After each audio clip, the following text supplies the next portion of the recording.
frames as Hasib Hussein, so have to be inserted later using computer software.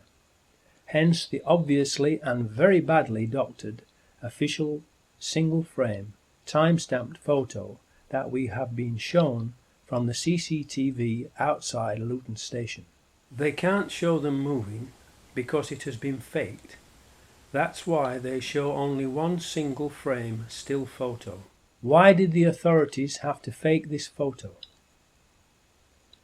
They would have had to fake it because 3 of the actors missed the tube trains that they were supposed to catch and which blew up without them being on board. And so there was no video footage from variant systems of them boarding the 3 tube trains for the authorities to be able to use as false evidence to try to prove to the public that the Muslims were guilty. So they had to doctor and show us the fake photo instead. Remember what Michael Portillo said on the May 2004 BBC Panorama programme. The coverage is going to be organised. So far, they are apparently running according to the training exercise plan and on schedule. 5th chapter title, The Ghost Trains. Unfortunately for the people who have organised the event, the train that the 4 Muslim actors are supposed to catch, the 0740 AM train to King's Cross Thameslink, has been cancelled, and the next one too, so they cannot possibly make it in time to catch the tube trains that they were supposed to catch as part of the training exercise. The best laid plans of mice and men often go awry, as the hand of God interferes. In spite of official confirmation that the 0740 AM train was cancelled and the next one too, the Home Office report still contains the lie that the non-existent 0740 AM train was the one that the 4 Muslims caught. The authorities have to keep lying about it in order to continue to try to make the public believe that 3 of the 4 Muslim men who boarded a train from Luton to King's Cross arrived in time to catch the 3 tube trains that blew up.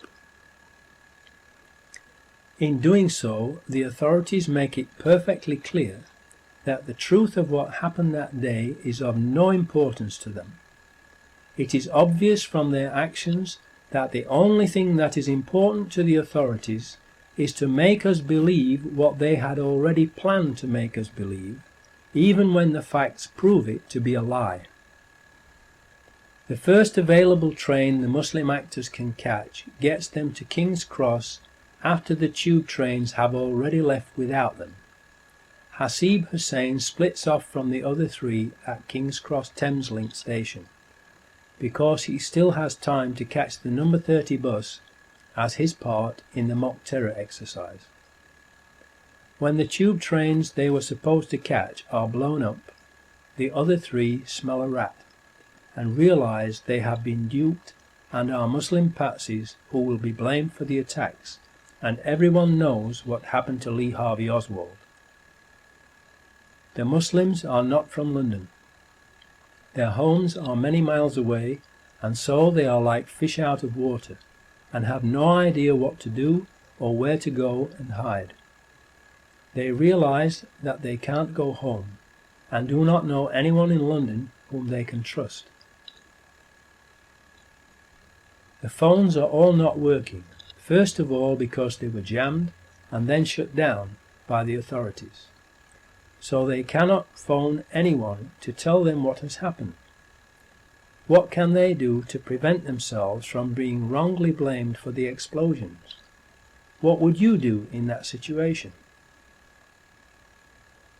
On one of the early TV news broadcasts that day, a newsreader announced that a report has come in that 3 of the terrorists involved in the bombings had been shot and killed by the anti-terrorist branch of the police at Canary Wharf in the Docklands area of London's East End.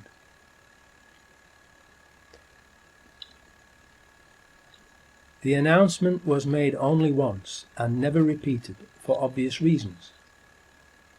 How could suicide bombers possibly have survived the tube train bombings and then been in the Docklands to be shot?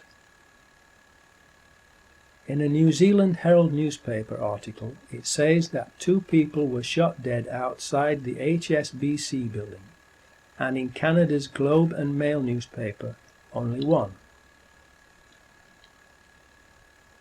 There is another newspaper report that the police shot a suicide bomber outside the Credit Suisse First Boston Bank, which is approximately 1,400 feet or 467 yards away from the HSBC building, measured door to door. The 2 buildings are very different in both shape and size, and 467 yards apart, and thus they are not easily confused with each other. Police were yesterday probing reports a man had been neutralized outside Canary Wharf. It is believed the man was shot dead by police marksmen outside the Credit Suisse First Boston Bank, South London Press. That means that the police shot and killed at least 3 suicide bombers in Canary Wharf on 7/7/2005. How could suicide bombers, who were supposed to have blown themselves up on the 3 tube trains, have survived and been shot dead at Canary Wharf? If we have at least 3 of the 4 suicide bombers shot dead at Canary Wharf, and we know they weren't on the tube trains that blew up, because the 07:40 AM train from Luton to King's Cross was cancelled that day, then we have overwhelming proof that they did not blow the tube trains up, and that the blowing up of the 3 tube trains was an inside job.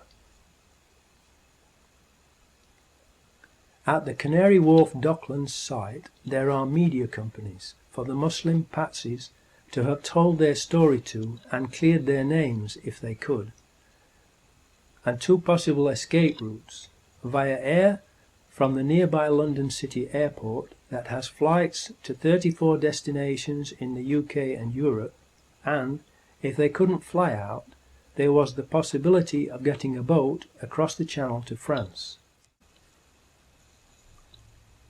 6th chapter title: The number 30 bus.